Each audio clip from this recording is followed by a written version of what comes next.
What's going on, chat? I'm back with another video. GS3 to Donnie. You know what's going on. You can like, comment, subscribe. We're going to keep good vibes, mud. On the road to monetization, let's get into this content. Shout out to Flacco and his page and all the great work they've been doing over there. Let's get into this content with Kevin Hart. And as you can see, today was a very bad day for Kevin Hart. Let's see why. Stephen A. Smith finally got his revenge on Kevin Hart. He just exposed Kevin Hart badly. This don't look good for Kevin Hart at all. It exposed Kevin Hart as a sellout. It exposed Kevin Hart as a pathological liar. This don't look good for Kevin Hart at all. Now, the reason why Stephen A. Smith even wanted to get revenge on Kevin Hart before we discuss how he got revenge is because of what Kevin Hart said about him during the roast. The roast of Kevin Hart special on Netflix. Kevin Hart made a pointed joke about his personal Mount Rushmore of racism. A list of people he claims hate black people. Alongside Shane Gillis, Kid Rock, Hulk Hogan, Kevin Hart included my name. Stephen A. Smith. Quote, my Mount Rushmore of racism when it comes to hating black people is Shane Gillis, Kid Rock, Hulk Hogan, Stephen A. Smith. Those are my four people when it comes to hating black people. At least I thought I had a pretty good relationship with Kevin Hart. It's been on my show on many occasions. I've known him for years. I don't know. I've taken a lot of heat because of perceived positions that I may have had. And as a result, you've had some people from the Democratic Party who don't know that I'm aware of the steps and the links that they've been willing to go through. This dude, Stephen A. Smith, be looking out for a lot of people, putting them on this show, up and coming like movie actors, and even a few rappers, if I'm not mistaken. So, he be putting people on his platform. He's a good person. So I don't see why Kevin Hart would just bash him like that and lie and say he's racist. Like that's bad right there. We not racist on this channel. We do not promote racism or violence on GS3 the Don page. We do not promote that.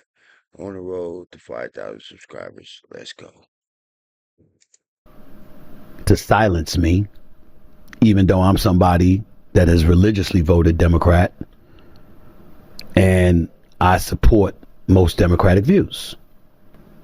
This dude is so dramatic, bro. He's so dramatic, man. But I'm glad he's dramatic. I'm glad he's petty, because him being as sensitive as he is why he went and dug up the evidence we needed on Kevin Hart to prove that Kevin Hart is a sellout and an absolute fraud and a liar. But back to Stephen A. Smith. Now, Stephen A. Smith will continue and talk about how disappointed he is at Kevin Hart for making this joke. Now, Stephen A. Smith even trying to tie this joke in with apparent Democrats are trying to silence him. So this joke is just one of the effort of people trying to silence him and ruin his name. Stephen A. Smith, you're not a Democrat. You're just not. This nonsense of y'all trying to silence one of y'all own because I dare take a different stand. You're not a Democrat, bro. I watched you on a podcast, looked at camera dead in his eyes and say, you don't know a Democrat that has your vote currently. But if you had to vote today, you will vote for Marco Rubio for president. I don't want to hear that nonsense, bro. Marco, come on, bro. I don't even need to provide you guys how absurd that is, bro. So the man who is constantly running PR and campaign for J.D. Vance and Marco Rubio is still claiming to be a Democrat in 2026. Man, cut it out, bro. That shame is gone. But here is Stephen A. Smith explaining why he's disappointed in Kevin Hart, why he has such a problem with what Kevin Hart said about him during that roast. Kevin Hart may have been telling a joke. It may have been the latest tasteless one. that he told. I have no issue with the joke if it was a joke. If it wasn't a joke, I still wouldn't have an issue with it. I have an issue with the fact that it came from him. Somebody that I kind of know a little bit, that I got a lot of love and respect for.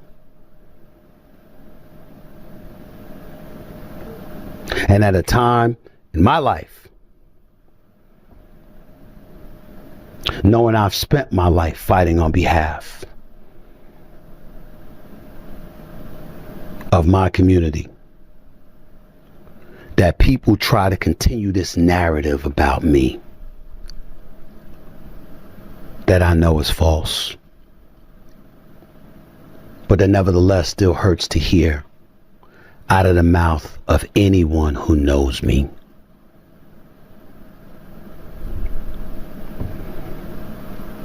I could respond more vitriolically, but I won't. More incendiary, but I won't.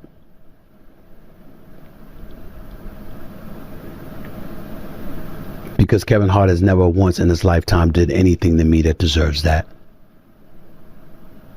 And he's too good of a brother and too good of a human being for me to even consider doing something like that. But it stung. Didn't sting quite as much as a few people who I thought were my friends and loved ones that turned their back. He said all that pleasantry about Kevin Hart just for him to follow up with exposing Kevin Hart. But Stephen A. Smith being shocked and surprised that people no longer want to associate with him after he turned to a bigot, I don't know how you can be shocked, bro. People don't like white supremacists. People don't like bigots. People don't like bootlickers. People don't like people who hang on to the nutsacks of Trump. People don't like you folks. And it's for good reason. You can never trust a sellout. What use does one have for a sellout in your life? Once you know somebody is compromised, once you know somebody has a price, once you know somebody is willing to go against their own, even the white supremacists, even the racists don't have use for no sellouts. Even they is very suspicious. Even they believe a sellout is untrustworthy and should be treated as such. So if the very same people you turned on us for don't trust you, why should we trust you? But Stephen A. Smith came back today with a piece of information about Kevin Hart that we didn't know. Now, this piece of information ties in with Kevin Hart Breakfast Club interview. My rebuttal is simplicity. Remove me from it. I didn't say it. If you are upset that the night went on, that's a different conversation. It's nothing I can do. It's a production. It's a live production. They also said that you saw the jokes beforehand, so you agreed. Why am I reading jokes beforehand? I don't. You the boss. So I can not laugh. So I can be in the chair. You're in charge. Yeah, you're in charge. So people think that everything falls back on you.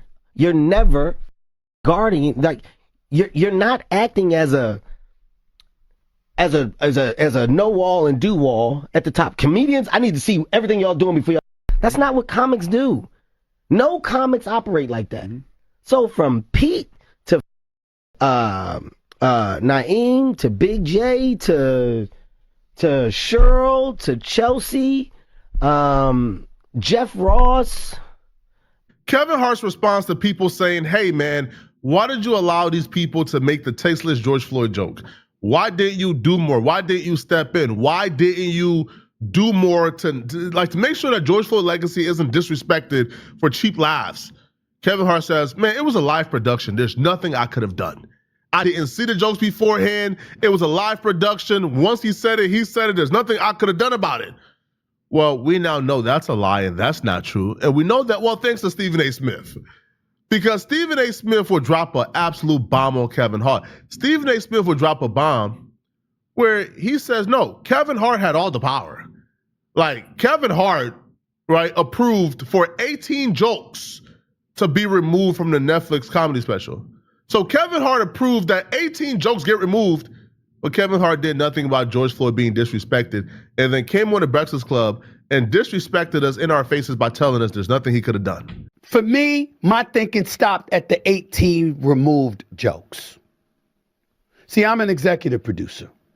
I executive produce First Take. I executive produce my Sirius XM shows. I executive produce shows on my YouTube channel.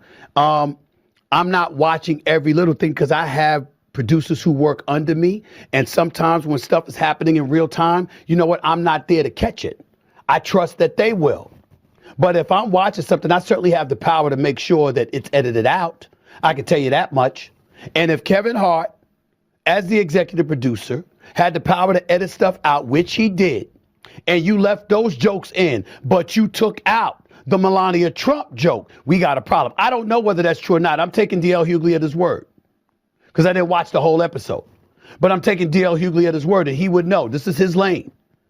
Being a comedian, being a star comedian for many years, knowing the industry and what comes with it, knowing the particulars that what comes with it, I'm going to trust him on this one. The fact of the matter is, if you left that stuff in about George Floyd, left that stuff in about Cheryl Underwood's husband, left that stuff in about slavery and what have you, but you took out Melania Trump, what's that about? Kevin Hart, you better buckle up. You're in a very bad position if the sellouts, the people who the black community have abandoned, if they feel like they can now win some brownie points with the black community by throwing you under the bus. What happened to all that? Kevin Hart is a good brother. I'm not going to throw him under the bus. I'm not going to do that. What happened to that? It took about 3 days before he found some real dirt on you to come back on his show and get at you. Because if they feel like they can win some points over with the black community, they're going to. And it's not just Stephen A. Smith. Trust me, bro. These sellouts finna come from out the woodwork for you, Kevin. It's over with. Now, if Kevin Hart, now first off, I believe this 1,000%. Of course they took out jokes about Melania Trump. Of course. They don't want that smoke. They don't want that smoke. They just don't. They see what happened with Jimmy Kimmel. They don't want that smoke. Kevin Hart don't want that smoke. Kevin Hart don't want the brunt of Trump to come on him. But my question would be is, why didn't they feel the same way about black people? Are we too lenient? Are we too small, soft? Or like what? Like, yo, we too sweet? Like we don't make things shake enough? Cause they knew, man, you better take out those Trump jokes. Oh, you better take out those Melania jokes. Cause they knew when that would have hit, it would have been, Trump would have won World War IV. Why didn't they have the same fear for black folks? Bro, we too lenient, man. Kevin Hart should never be able to sell out another movie, another show again. So we could show them, okay, you gotta respect the boot. Because they don't respect the boot, but they respect his boot. So you worried about the reaction from Donald Trump and how he might believe something is tasteless, but you're not concerned about the black community and how they would feel about things as it pertains to George Floyd, slavery jokes, Cheryl Underwood's husband committing suicide with her right there on stage, etc. That's where it gets a bit deeper. To me, that's the most salient point that was put out there. That's the biggest point that was made. Of all the people that complained and all the people that got something to say, the bigger point is the point that D.L. Hughley made. A roast is a roast. Kevin Hart's absolutely right. And you got to expect to be offended. He's absolutely right. And you got to expect that some of the material ain't going to be easy to take. He's absolutely right. He's absolutely right. But if you edited out 18 jokes, how come it couldn't have been 19? How come it couldn't have been 20? How come it couldn't have been 21? 2 or 3 of those jokes getting removed of all the they were saying. That's where it gets a bit deeper. And that's where I think people have a right to be in an uproar over the George Floyd jokes, over the slavery jokes. Cat Williams might tell us a joke, but he will never tell us a lie.